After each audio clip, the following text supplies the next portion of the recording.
ರಾಜ್ಯದಲ್ಲಿ ತಾರಕಕ್ಕೇರಿದ ಕಾಲ್ತುಳಿತ politics. CM DCM ರಾಜೀನಾಮೆಗೆ BJP ಪಟ್ಟು. ಅವರು ರಾಜೀನಾಮೆ ಕೊಟ್ಟಿದ್ರಾ ಎಂದು ಸಿಎಂ ಕೌಂಟರ್.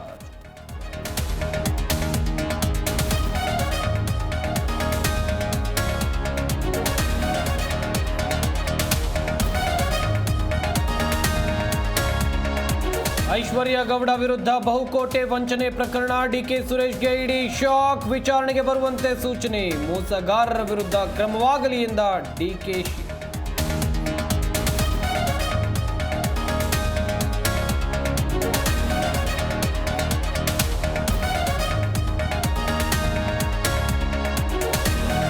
ರಾಜ್ಯದ ಹಲವೆಡೆ ಅಬ್ಬರಿಸಿ ಬೊಬ್ಬಿರಿದ ವರುಣ. ತುಂಬಿ ಹರಿದ ದೂದ್ಗಂಗಾ, ವೇದ್ಗಂಗಾ ನದಿಗಳು. ಚಿಕ್ಕಮಗಳೂರು, ದಕ್ಷಿಣ ಕನ್ನಡದಲ್ಲಿ ಮಳೆ ಅವಾಂತರ.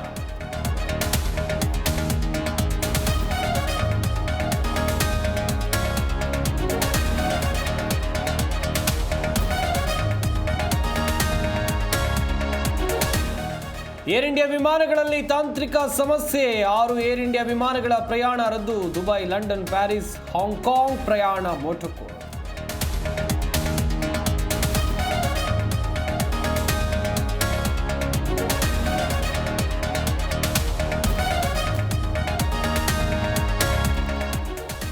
ಇರಾನ್ ಇಸ್ರೇಲ್ ನಡುವೆ ಘನಘೋರ ಯುದ್ಧ. ಮಧ್ಯಪ್ರಾಚ್ಯ ಯುದ್ಧಕ್ಕೆ ಅಮೆರಿಕ ಎಂಟ್ರಿ. ಜಗತ್ತಿಗೆ ಕಾದಿದೆಯಾ 3ನೇ ಮಹಾಯುದ್ಧದ ಭೀತಿ.